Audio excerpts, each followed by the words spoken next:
আপনার ছাদ বাগানের কুল গাছে ইতিমধ্যে গুটি চলে এসছে এবং গুটিগুলো মোটামুটি একটা সাইজ চলে এসছে। এই সময়ে আপনার ছাদ বাগানের এই কুল গুটিগুলো যাতে কোনো প্রকার কারণে ঝরে না পড়ে, অর্থাৎ কুল গুটিগুলো যাতে কোনো প্রকার নষ্ট না হয়ে যায়, এইভাবে হলুদ হয়ে যাওয়ার হাত থেকে যাতে গুটিগুলোকে রক্ষা করা যায়, তাই নিয়ে থাকছে আজকের বিস্তারিত আলোচনা। না স্কিপ করে কন্টিনিউ করুন।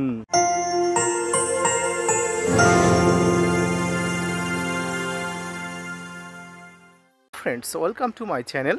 দেশ এবং দেশের বাইরে থেকে যেখান থেকে আজকে আমার ভিডিওটি কন্টিনিউ করেছেন, প্রত্যেককে নমস্কার, সালাম, আদাব জানিয়ে আজকে ছোট্ট উপস্থাপনাটি শুরু করছি। কুল বা বড়াই স্থানভেদে বিভিন্ন নামে পরিচিত হলেও আদতে ফলটি একই এবং পরিচর্যা কিন্তু একই ধরনের। তাই এই কুল বা বড়াই গাছের প্রচুর পরিমাণ গুটি পরিচর্যা করার জন্য, গুটিগুলো সুস্থ সবলভাবে রাখার জন্য আপনাকে বিশেষ পরিচর্যা করতে হবে। প্রথমেই আপনার 2 বছর বয়সী যে কুল বা বড়াই গাছে প্রচুর পরিমাণ মুকুল এসছে এবং মুকুলগুলো থেকে যে পরিমাণ গুটিগুলো ধরেছে, সেই গুটিগুলোকে আপনি কিভাবে রক্ষা করবেন সেটা আপনাকে জানতে হবে। প্রথমেই বলি, মুকুল থেকে গুটি ধরা মাত্রই আপনার কুল গাছের পরিচর্যার পরিবর্তন করতে হবে। প্রথমেই মুকুল থেকে গুটি ধরলে আপনাকে প্রথমে একটা ফাঙ্গিসাইড এবং কীটনাশক আপনাকে স্প্রে করতে হবে সপ্তাহে একবার। এভাবে রিপিটেডলি সপ্তাহে একবার করে আপনাকে ফুল এবং গুটির জন্য আপনাকে ফাঙ্গিসাইড এবং কীটনাশক স্প্রে করতে হবে। কুল গুটিগুলো একটু বড় সাইজের হলে, অর্থাৎ এই ধরনের সাইজ হয়ে আসলে আপনাকে প্রথম যেটা করতে হবে সেটা হলো একটা ভালো মানের মাইক্রোনিউট্রিয়েন্ট প্রয়োগ করতে হবে। মাইক্রোনিউট্রিয়েন্ট বাজারে বিভিন্ন ধরনের পাওয়া যায়। আমি যে মাইক্রোনিউট্রিয়েন্টের কথা বলবো সেটা হলো বোরন, অর্থাৎ ওয়াটার সলিউবল বোরনের কথাই বলবো। এই ওয়াটার সলিউবল বোরন আপনি প্রতি লিটার জলে 1 থেকে 1.5 গ্রাম নিয়ে যদি কুল গাছের গুটির উপরে স্প্রে করেন, কুল গুটিগুলো ঝরে পড়া, হলুদ হয়ে যাওয়া, অযৌক্তিক কারণে ঝরে পড়ার হাত থেকে অনেক অংশে রক্ষা পাবে। শুধুমাত্র কুল ফুল বা কুল গুটিকে রক্ষা করার জন্য বোরনই যথার্থ নয়, আপনার এই কুল ফুল বা গুটিগুলোকে রক্ষা করার জন্য দরকার পটাশ সার। কারণ পটাশ গাছের প্রচুর পরিমাণ শক্তি যোগায়, গাছের রোগ প্রতিরোধী করে তোলে এবং গাছকে শক্তি সমর্থ করার জন্য পটাশের ভূমিকা অনস্বীকার্য। তাই পটাশ যাতে যথাযথভাবে গাছ পায়, সেই জন্য আপনাকে জৈব বা রাসায়নিক যে কোনো উপায়ে পটাশ সারকে প্রয়োগ করতে হবে।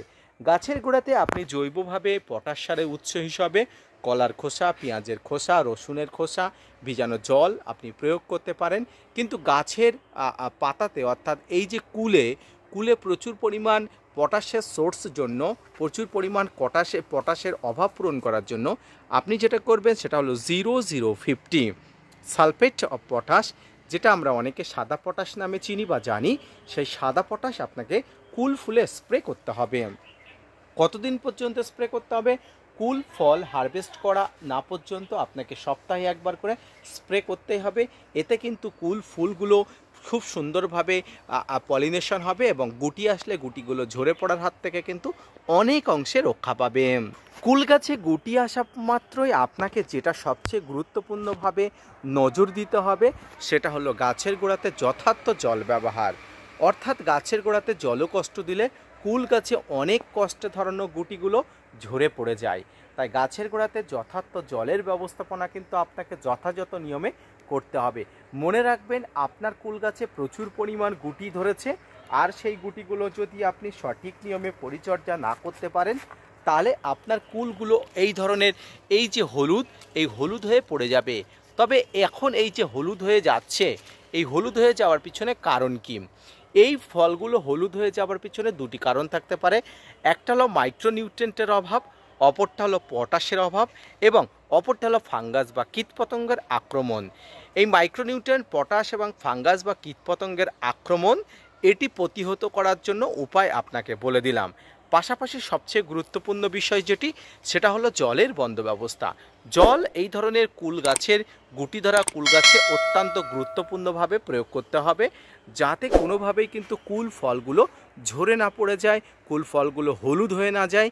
কারণ গাছে জলের কষ্ট হলে যেমন কুল ফুলগুলো ঝরে পড়ে যায়, ফলগুলো কিন্তু এইভাবে হলুদ হয়ে যায়, ঠিক তেমনি কিন্তু গাছে প্রচুর পরিমাণ কিন্তু জল দিলেও কিন্তু এই ধরনের সমস্যা হয়। তাই আপনাকে কুল ফুল থেকে কুল ফলগুলোকে রক্ষা করার জন্য জলের যথাযথ মেনটেন করতে হবে, অর্থাৎ অতিরিক্ত জল বা বেশি জল কোনোভাবেই যাতে গাছে না পড়ে সেদিকে কিন্তু নজর রাখতে হবে। সম্মানিত দর্শক এবং শ্রোতা বন্ধুরা, আপনারা কুল গাছ বা বড়াই গাছে যদি ফুল থেকে ফল নিতে চান তাহলে এই পরিচর্যা অবশ্যই করবেন, তাহলে আপনার ছাদ বাগানে কুল ফল বা গুটিগুলো খুব সুন্দরভাবে বড় হয়ে উঠবে। এবার আসি, কুল ফল বা গুটিগুলো শুধুমাত্র উপরে পরিচর্যা করলেই হবে না, গাছের গোড়াতে গাছের শক্তি উৎপাদনকারী খাবার কিন্তু আপনাকে দিতে হবে। গাছের গোড়াতে শক্তি উৎপাদনকারী খাবার হিসাবে আপনাকে যে খাবারটি দিতে হবে সেই খাবারটি হলো মিশ্র খাবার। কারণ যে কোনো মিশ্র খাবার খুব দ্রুত গতিতে ছাদ বাগানের গাছে খুব দ্রুত গতিতে কাজ করে। যদিও এটা স্লো রিলিজ ফার্টিলাইজার বলা হয়, তবুও এখানে কিছু উপকরণ, রাসায়নিক উপকরণ প্রয়োগ করা হয় যেগুলো খুব দ্রুত খাবারগুলোকে বিভাজন করে গাছের খাওয়ার জন্য উপযোগী হয়। এর মধ্যে অন্যতম হলো SSP, সিঙ্গেল সুপার ফসফেট। ছাদ বাগানে কুল গাছের গোড়াতে আপনি যে মিশ্র খাবার প্রয়োগ করবেন সেই মিশ্র খাবারের সঙ্গে কিছু পরিমাণ রাসায়নিক খাবার, এর মধ্যে SSP অর্থাৎ সিঙ্গেল সুপার ফসফেট আপনি মিশিয়ে নেবেন। তাতে কিন্তু খুব সুন্দরভাবে কুল গাছের ফল দ্রুত বৃদ্ধি হবে এবং গাছ সুস্থ স্বাভাবিকভাবে বড় হয়ে উঠবে। নভেম্বর মাসে ছাদ বাগানে কুল গাছের গুটিগুলোকে পরিচর্যা, কুল গাছের গুটিগুলোকে খুব সুন্দরভাবে বাড়িয়ে তোলা এবং গাছের ফলগুলো শুকিয়ে যাওয়া বা হলুদ হয়ে যাওয়ার হাত থেকে রক্ষা করার জন্য আজকের যে পরিচর্যা করার কথা বললাম, আশা করি বুঝতে পেরেছেন। যদি বুঝতে পারেন অবশ্যই ভিডিওটি শেয়ার করবেন এবং অবশ্যই gardener tips with Kamal YouTube চ্যানেলের পাশে থাকবেন। আজকের ভিডিওটি আপনি যত বেশি শেয়ার করবেন, আপনার ছাদ বাগানে কুল গাছের ফুল সম্পর্কিত বা কুল গাছে পরিচর্যা সম্পর্কিত আরও অনেক ভিডিও আগামীতে অনেক আসবে। এবং আপনার যে বন্ধু কুল গাছের পরিচর্যা সম্পর্কে জানতে আগ্রহী হয় তার কাছে অবশ্যই এটি শেয়ার করবেন। ধন্যবাদ।